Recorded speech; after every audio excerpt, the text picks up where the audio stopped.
MCA, BCA, BCom computer కోర్సులో 100% placement లభించే ఏకైక డిగ్రీ కాలేజ్ కూకట్పల్లిలోని ఐక్రియేట్ డిగ్రీ కాలేజ్.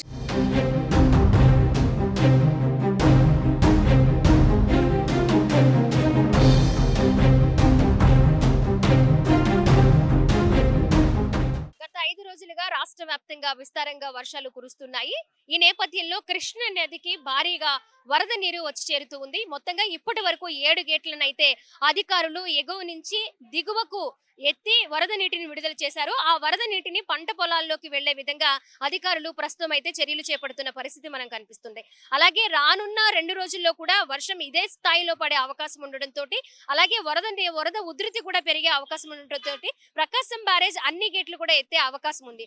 ఒకవైపు ప్రకాశం బ్యారేజ్ మీద సందర్శకుల తాకిడి పెరిగిందని చెప్పాలి.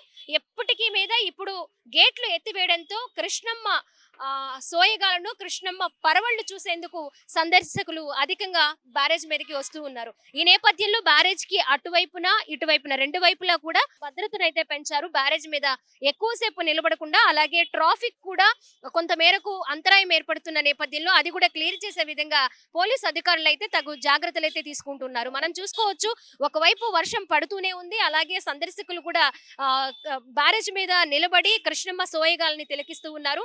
అలాగే ఎగువ నుంచి దిగువకు వరద ఉధృతి మనం చూస్తున్నాము. ఎంత మేర ప్రవహిస్తూ ఉంది. 7,000 క్యూసెక్ల నీటిని ఇప్పుడు దిగువకు విడుదల చేశారు. అలాగే ఇప్పటికీ కూడా వర్షం పడుతూనే ఉంది. రానున్న 2 రోజులు కూడా ఇదే విధంగా వర్షాలు పడే అవకాశం ఉంది. కాబట్టి ఇంకా వరద ఉధృతి పెరగడంతో అన్ని గేట్లు ఎత్తే అవకాశం ఉందని అధికారులు ముందుగానే ప్రకటన అయితే ఒకటి విడుదల చేయడం జరిగింది. మనం చూసుకోవచ్చు, సందర్శకులు కూడా అమ్మవారి టెంపుల్ కి వచ్చి అక్కడ దర్శనం అనంతరం బ్యారేజ్ మీదకి రావడం అయితే జరుగుతూ ఉంది. అలాగే వర్షం పడుతూ ఉంది కాబట్టి ఇక్కడ ఉన్న సెక్యూరిటీకి సంబంధించిన వాళ్ళు కూడా ట్రాఫిక్ ని క్లియర్ చేయడం, సందర్శకుల్ని త్వరగా వెళ్ళిపోవాలని, ఎందుకంటే ప్రమాదాలు జరిగే అవకాశం కూడా లేకపోలేదు. ఈ నేపథ్యంలో చిన్నపిల్లలు కూడా వస్తూ ఉన్నారు కాబట్టి వారి విషయంలో జాగ్రత్తగా ఉండాలని బ్యారేజ్ కి రావడానికి ముందుగానే అధికారులు కొంత వాళ్ళకి అవగాహన కల్పిస్తూ ఉన్నారు, ఎలాంటి జాగ్రత్తలు తీసుకోవాలి అనే దానిపైన. అలాగే మనం వరదకి సంబంధించి చూసుకోవచ్చు, ఇప్పటి వరకు 14 అడుగుల మేర కృష్ణానదికి వరద వచ్చి చేరుకుంది. ఆ 14 అడుగుల మేర వరదను కూడా దిగువకు విడుదల చేశారు.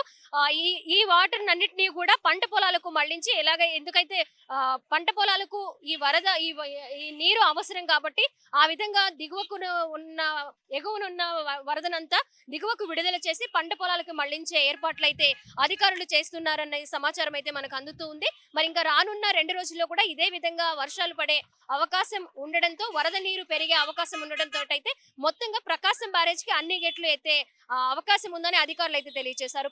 ప్రస్తుతం ప్రకాశం బ్యారేజ్ కి సంబంధించిన పరిస్థితిని మనం చూస్తూ ఉన్నాము. కెమెరా పర్సన్ వినయ్ తో స్వాతి, సుమన్ టీవీ, విజయవాడ ప్రకాశం బ్యారేజ్.